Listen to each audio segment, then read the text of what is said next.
particulier, le ministère des Mines et de la Géologie sont devenus la bête à abattre, le bouc émissaire de ce qui prend l'allure d'un règlement de compte entre partis politiques.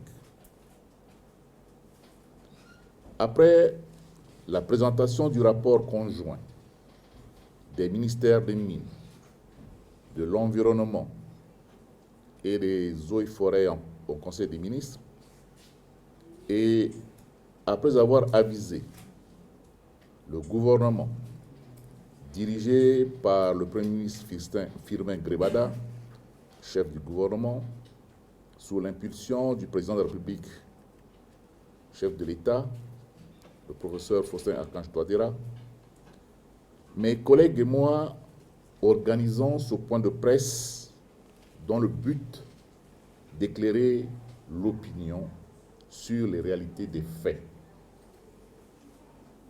Soyez rassurés que nous n'emprunterons pas le chemin de la polémique, de la violence verbale, de la démagogie et du règlement de compte que certains hommes politiques et adversaires du pouvoir veulent nous y entraîner. Nous comprenons bien que nous sommes à la veille de grandes échéances électorales. Il est de bon ton d'entretenir la confusion et l'amalgame dans le but de nuire. Alors, on joue sur l'émotion, la peur de nos concitoyens pour retourner l'électorat contre le gouvernement et le chef de l'État.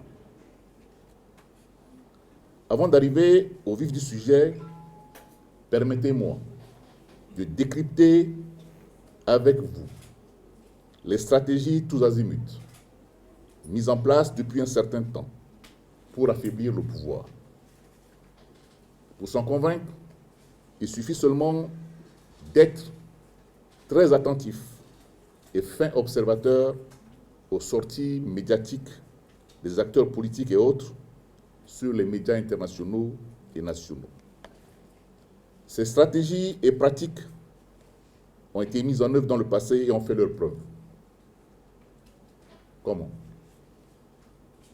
Il s'agit de créer un vide autour du président de la République en poussant dehors les cadres sur lesquels il s'appuie ou qui lui sont fidèles.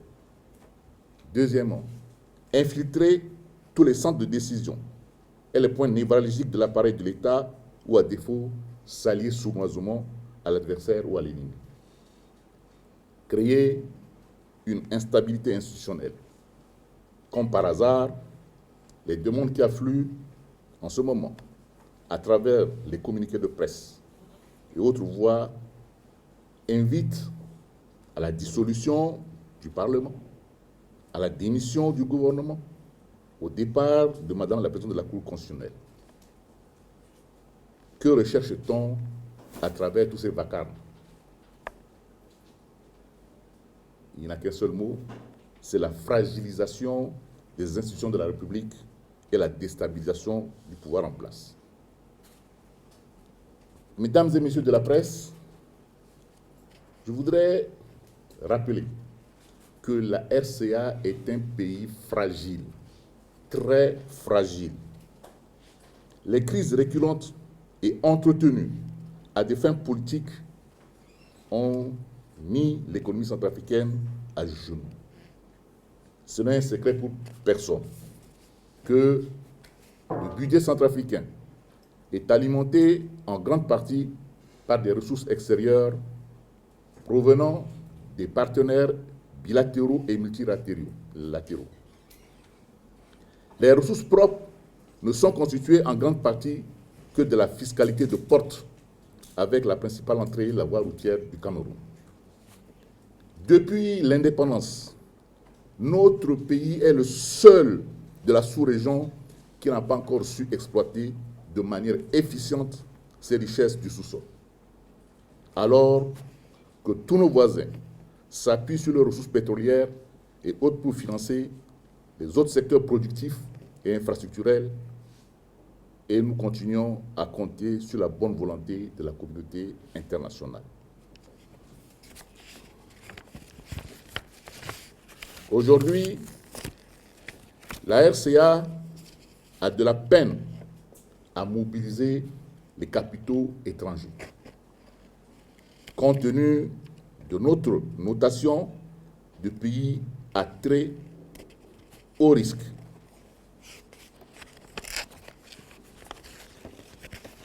La stratégie aujourd'hui est celle de passer par la promotion de l'exploitation minière artisanale comme étape à l'industrialisation du secteur minier. Alors, comment mobiliser l'investissement privé extérieur capable de créer une richesse nationale si nous nous évertuons matin et soir à diaboliser certains investisseurs étrangers par nos comportements, nos propos hostiles à l'endroit de ceux-ci.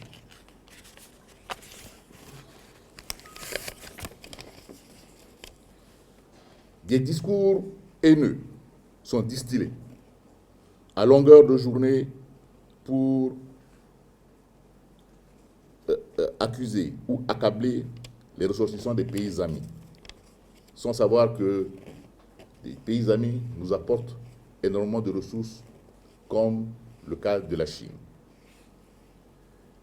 Mesdames et messieurs de la presse, mesdames et messieurs, je voudrais revenir à l'affaire de Bozoum qui a tant fait couler d'encre dans les colonnes de certains journaux, de la presse en ligne et de certaines stations privées qui, malheureusement, n'ont pas pris des précautions déontologiques nécessaires pour écouter tous les protagonistes avant de tirer leurs conclusions hâtives.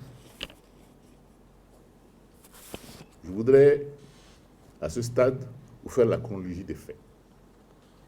Après avoir obtenu leur agrément en octobre 2018, les sociétés chinoises installées à Bozoum ont été présentées officiellement à la population en janvier 2019, à l'occasion de la cérémonie de l'inauguration du bâtiment qui abrite le service régional des mines à Bozoum.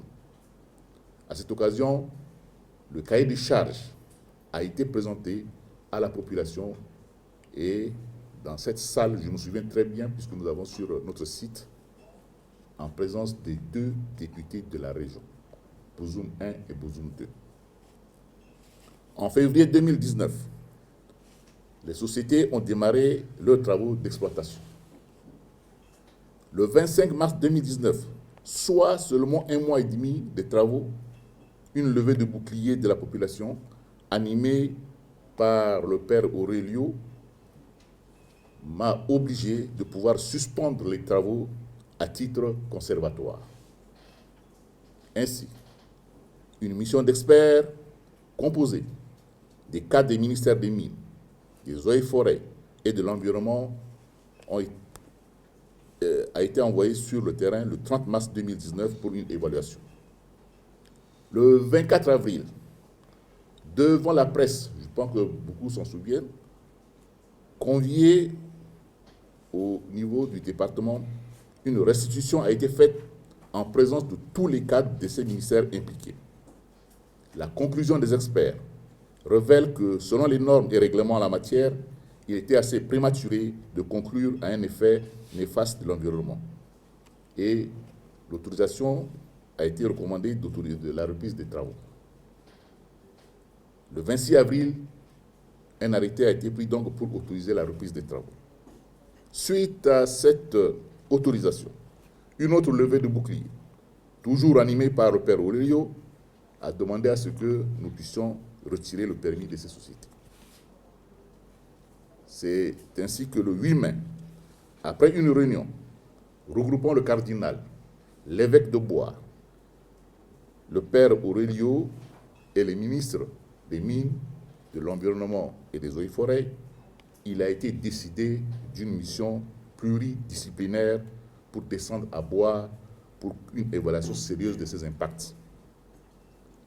Les ministres des Mines, de la Sécurité publique, des Eaux, Forêts et de l'Environnement ont été instruits par le Premier ministre pour diriger cette mission. Du 1er au 3 juin, La mission s'est déroulée à Bozoum.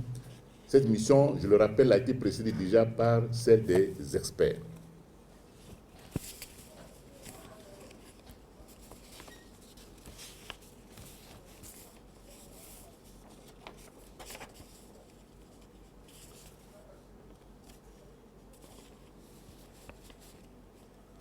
Voilà pour la chronologie des faits. Maintenant, avant d'aborder les autres questions, je voudrais d'abord qu'on s'entende bien sur la définition de ce qu'on appelle exploitation artisanale semi-mécanisée. Beaucoup de choses sont dites là. Je voudrais... Dans le code minier, d'après les dispositions du code minier, c'est un mode d'exploitation qui utilise tant une méthode artisanale que des moyens mécaniques dans la chaîne des opérations. Pour le cas d'espèce de Bozoum, l'extraction du gravier est mécanique, mais le traitement du gravier est artisanal. C'est pour affirmer que, contrairement à tout ce qui est dit, les travaux de Bozoum sont bien semi-mécanisés et non industriels comme on entend. Qui peut détenir un permis d'exploitation artisanale semi-mécanisée? Selon la disposition de l'article 116 du décret d'application du code minier, le PACM ne peut être attribué qu'à une personne morale de droit centrafricain. Sa superficie maximale est de 1 km². Voilà en ce qui concerne. Mais pourquoi l'exploitation à Bozoum suscite autant de réactions? Je voudrais revenir sur peut-être que mon collègue en parlera, c'est que cette émission multidisciplinaire qui a été mise en place, nous avons, à cette époque, inclus les 2 députés de la région pour qu'on fasse la mission ensemble. Malheureusement, à la veille de notre départ, le directeur des ressources est là. Aucun député n'a répondu à notre appel, quand bien même que nous avions prévu des frais d'émission à cette époque-là. Nous sommes arrivés à Bois. Nous avons trouvé un député qui était venu pour l'ordination de son frère, et nous lui avons dit que nous étions en train de partir à Bozoum, qu'il nous suive, ce qui n'a pas été fait. Nous avions dû, sur place et sur le conseil de mes collègues, demander à ce que les 2 suppléants de ces députés puissent être avec nous au cours de cette mission. Nous sommes allés sur le terrain, donc, avec eux. Et nous avons constaté ce que nous avons. Parce que le problème, c'est que nous avons, fait un rapport administratif technique. Ça veut dire que nos résultats ne peuvent pas être donnés comme ça tant que nous n'avons pas tous les éléments techniques de ce rapport et tant que nous n'avons pas encore présenté au gouvernement. Voilà pourquoi il y a eu une vitesse, et ça peut-être qu'on expliquera, pendant que nous étions en train de revenir, donc la mission parlementaire s'est constituée pour partir après nous. Ça, c'est leur droit. Donc c'est pour cela que je voulais que nous fassions ce petit écart-là pour que vous compreniez très bien ce qui s'est passé. Bien. Pourquoi l'exploitation de Bozoum suscite trop de réactions? Ce que nous avons dit, c'est que l'exploitation de l'or de Bozoum se fait exclusivement sur le lit vif par la méthode de dérivation. C'est une méthode couramment utilisée dans l'exploitation des gisements alluvionnaires. C'est-à-dire que le cours d'eau est dévié de son lit naturel dans une canalisation pour y extraire le gravier qui est piégé au fond, et ceci est une première, il faut l'avouer, pour la population de Bozoum. Et ce qui se passe ailleurs dans les autres pays. 16 sites ont été mis en exploitation à la fois. Nous l'avons relevé que c'est ce qui ne cadre pas avec le plan d'exploitation et contribue en permanence au changement de la couleur et de la qualité de l'eau de Loire. Troisième élément, c'est que l'esthétique visuelle a été modifiée. Le fait que les canaux de dérivation ne sont pas refermés au fur et à mesure que l'exploitation se poursuit fait que les matériaux issus de l'excavation longent le canal dans toute sa longueur et est visible à distance. Maintenant, quelles sont les données que nous avons recueillies sur le terrain? Nous étions partis avec des experts du laboratoire de l'université Lavoisier, qui a prélevé les échantillons d'eau en amont et en aval pour analyse au laboratoire. Nous ne pouvions pas nous prononcer tant que nous n'avions pas encore tous ces résultats. Mais comme, je le dis, nous étions pressés par toutes ces déclarations, nous étions obligés rapidement de venir vous donner les premiers résultats.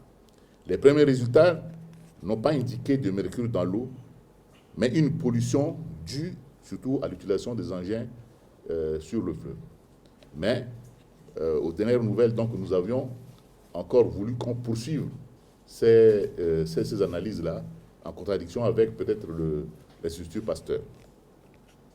Les obligations sociétales ont été remplies maladroitement par ces sociétés. Il a été révélé l'existence d'un compte bancaire à boire et géré même par les suppléants de ces députés, de Bozoum 1 et 2, environ 12 millions sur 24 qui avaient été promis, et destiné aux constructions des ouvrages sociaux, des constructions des puits d'eau. Et c'est là où la population n'est pas d'accord avec ça parce que les fonds étaient destinés à pouvoir faire des forages. Or, on a fait des aménagements des puits d'eau.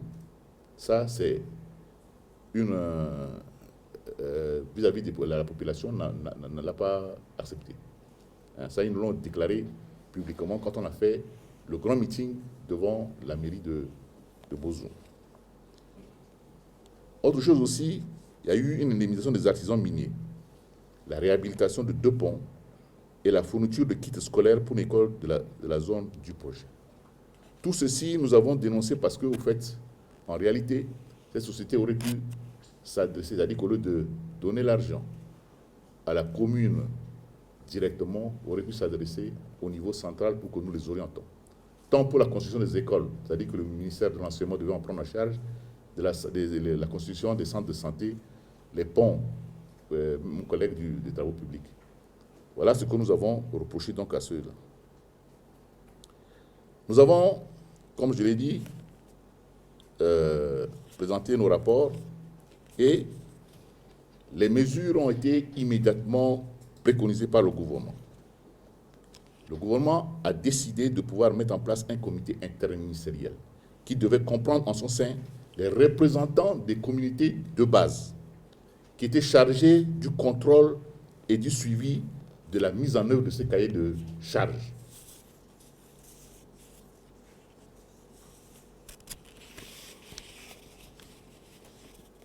Ensuite, que des travaux de réhabilitation soient faits immédiatement pour que l'âme reprenne son lit normal, en réduisant le nombre de sites d'exploitation.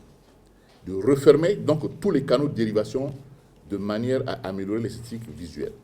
Et la demande forte de la population de tenir en compte, c'est de réaliser dans un bref délai, au profit des populations, des forages d'eau par l'ANEA, qui, comme je l'ai dit, cette demande est une demande forte des populations. Augmenter l'effectif du personnel recruté localement.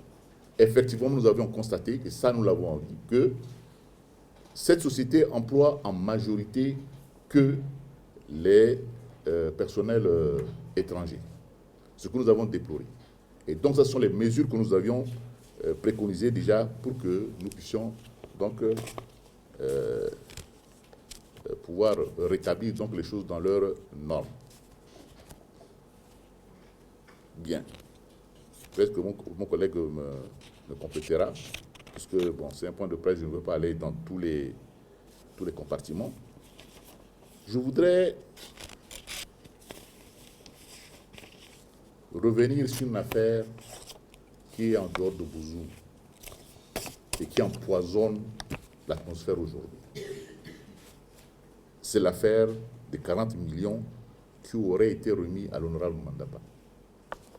Je n'ai pas voulu me prononcer sur cette affaire simplement parce que je ne connais pas pour le moment le contenu du rapport, paraît-il, mais comme je vous le dis là, c'est toujours la presse, les réseaux sociaux qui suscitent des on aurait comme toujours, hein, des suppositions que le ministre Mboli Fatran aurait perçu 40 000, enfin, c'est moi qui ai perçu la totalité ou je n'en sais rien, mais en tout cas, voilà ce que la presse dit, qui salit mon honneur.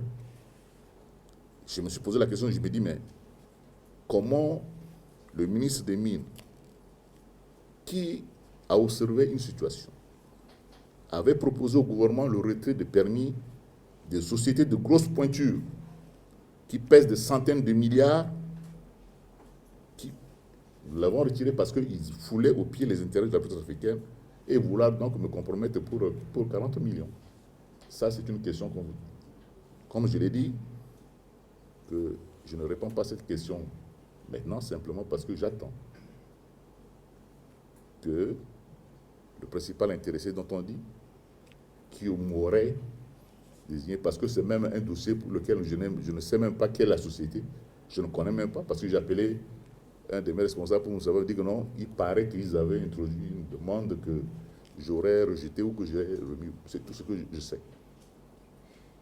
Maintenant, on colle sur moi que c'est moi, je serais passé, je ne sais pas pourquoi je serais passé par un honorable député de l'Assemblée nationale là-bas pour que j'extorque 40 millions à une société. Comme je l'ai dit, moi, je considère qu'on tente par tous les moyens de faire de moi un bouc émissaire d'un combat entre niveaux politiques au sein de l'Assemblée nationale. Je n'en dirai pas plus sur cette question. Voilà, mais là, ce que je vous tenais à dire à ce point de presse, parce que nous n'avons pas parlé, simplement parce que nous étions en train de prendre des résultats probants. Parce que quand on fait une enquête, on ne le fait pas à la légère, par des on-dit. On a observé, on nous a dit, nous aurons entendu de sources sûres, mais on prend des précautions, tout ça pour qu'on ne les attaque pas au tribunal. Parce que si on doit dire, non, non, j'ai dit ça au conditionnel. Je n'étais pas sûr, mais je fais ça. C'est pour cela que je dis que je n'en dirai pas plus cette question. Je vous remercie.